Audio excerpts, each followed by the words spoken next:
આજના નવા બ્લોગમાં બધાનું સ્વાગત છે। જય શ્રી કૃષ્ણ, જય માતાજી।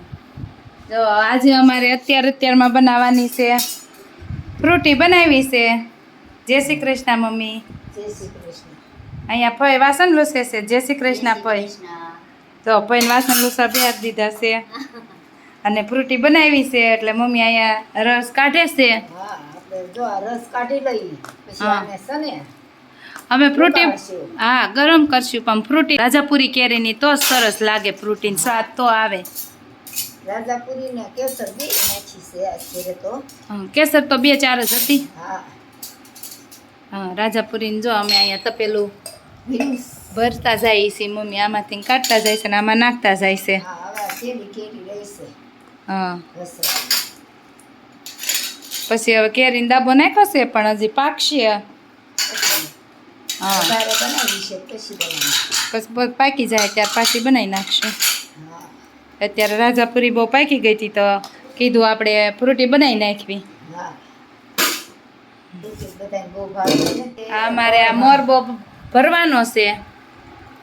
આ મેં મોરબો બનાવ્યો હતો પણ રેસીપી નહોતી આપી, આ બની ગયો છે અને આમાં બધું અમે તજ ને એલચી ને જે નાખવાનું હતું નાખી પણ દીધું છે। હવે ખાલી બરણી જ ભરવાની છે। આજે ભાઈની ઘરે જમવાનું છે, બધાય જમવા બેસી ગયા છે। હાલો બધા જમવા। હા, દાળ ભાત છે, ગુવાર બટેકાનું શાક છે, રસ છે। હા, ભાઈને આજે વડાપાવ ખાઈને આવ્યા છે ને। હા, સવારમાં વડાપાઉં ખાઈને આવ્યા છે। અમે જો આ રાજાપુરી કેરીનો રસ કાઢી લીધો છે, અંદાજિત 2.5 થી 3 કિલોની આસપાસ હશે। તો હવે અમારે બનાવી છે ફ્રૂટી। તો આ રાજાપુરી કેરીનો રસ છે અને 4 થી 5 કેરી કેસર નાખી છે। બસ આપણે છે ને ગરમ મૂકી દઈશું, થોડોક ગરમ થાય પછી આપણે આમાં ખાંડ નાખવાની છે પણ થોડોક ગરમ થવા દઈશું એટલે ખાંડ ફટાફટ ઓગળી જાય। હવે આ રસ આપણો એટલો ગરમ થઈ ગયો છે, થોડો ગરમ થઈ ગયો છે તો આપણે આમાં પહેલાં ખાંડ એડ કરી દઈશું। ખાંડ મેં 1 કિલો જેટલી લીધી છે। આ 1 કિલોનો ડબ્બો છે, 1 કિલો ખાંડ છે તો આપણે 1 કિલો ખાંડ એડ કરીશું। અને જો વધુ ખાટી કેરી હોય તો આપણે 1.5 કિલો ખાંડ એડ કરવાની। અમારી આ કેરી ગળી છે એટલે મેં 1 કિલો ખાંડ એડ કરી છે। પછી હવે આ ખાંડ ઓગળી જાય અને રસ પાછો ગરમ થઈ જાય ત્યાં લગીને પાછો આપણે હલાવશું। આ કેરીનો રસ આપણે છે ફ્રૂટી હવે ગરમ થઈ ગયો છે, સરસ રીતનો ગરમ થઈ ગયો છે, એકદમ ગરમ। તો આપણે હવે ગેસ પહેલાં બંધ કરી દઈશું।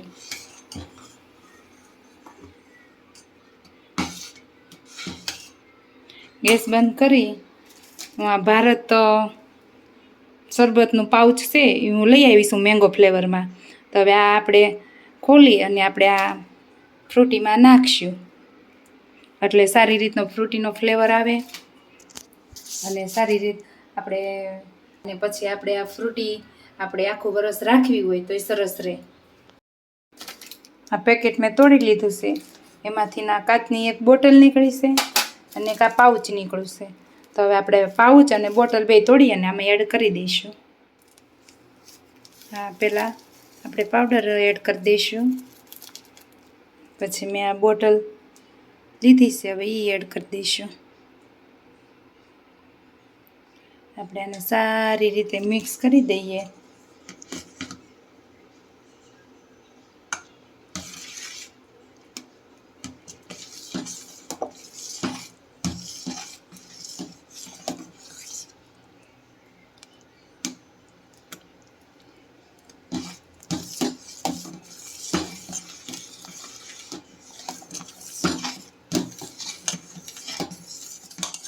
આ મિક્સ થઈ ગયું છે સરસ। હવે આપણું આ ફ્રૂટી રેડી થઈ ગઈ છે, પણ આ ગરમ છે તો આને આપણે ઠરવા દઈશું। ઠરી જાય પછી આપણે સ્ટોરેજ કરીને મૂકી દઈએ।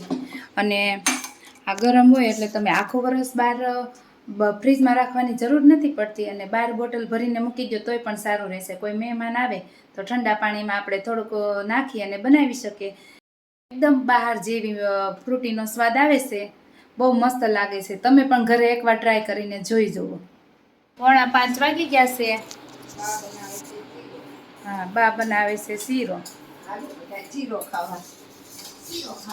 હા, જો મમ્મી જો આપણે આ ગોળમાં બનાવવો છે, આ પાણી મૂક્યું છે, અને આ ઘડી લોટ સાળ્યો, આ એમાંથી રવો બનાવ્યો કાઢ્યો, અને હવે આપણે આનો ઉપયોગ કરીએ છીએ. હવે આનો આગળ મારે ચેષ્ટાને શીરો બનાવી દો, હા, પછી બધા શીરો ખાવ. ને અહીંયા અમે ફ્રૂટી બનાવી હતી ઠરે છે, અને આ મમ્મી શીરો બનાવે છે. મસ્તીનો શીરો જો અહીંયા શીરો શેકાય છે. અહીંયા પાણી ગોળવાળું પાણી ગરમ થાય છે. ફઈ જોવા આવ્યા છે કેવી રીતના શીરો બનાવે છે. ભાભી કેવી રીતનો શીરો બનાવે છે ઈ જોવા આવ્યા છે. હા, નણંદ મળવા આવ્યા છે એટલે મેં કીધું થોડોક શીરો બનાવી અને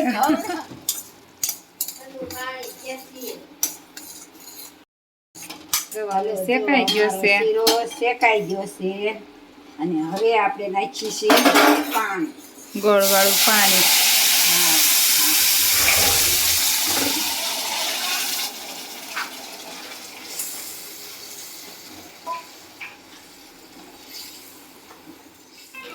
પાણી નાખીને થોડીક વાર ચડવા દીધો તો.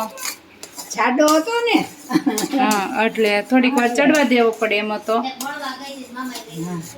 તૈયાર થઈ ગયો છે આ શીરો. આપણો શીરો ચેષ્ટાબેન ને જોવો છે.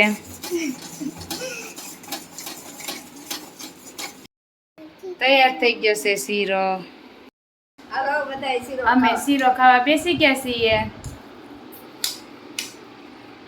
તો જો, આ શીરો બનાવ્યો છે આમાં નણંદ આવ્યા તો અને એટલે શીરો ખવડાવો. ઈ કહેતું ના કહેતા કે ભાઈ પણ મજા નથી રહેતી, મી નાનો હતો તો ઈ તમને શીરો જ ખવડાવો. મજા આદા થઈ જાવ. હા, તો કઈ આયા નહીં. ઘડી કેવી કાંઈ મજા છે ને કેવી મજા છે, ઘરે એની મજા નથી રહેતી. અહીં રોકાવો. હા, 10 દી. હા. હા, કાકા છે ને? હા, રોકાઈ જાવ હમણાં. હા, હા, તે રોકાવાય ને કેમ કોકનું ઘર છે. ગાયનું ઘર છે. હાલો બધા ચીરો ખાવા રોંઢી કરવા હાલો બધા. હમ. હાલો ખાવા. જય રામા પીર. 8 વાગી ગયા છે અને સાંજની રસોઈ બનાવે છે મમ્મી.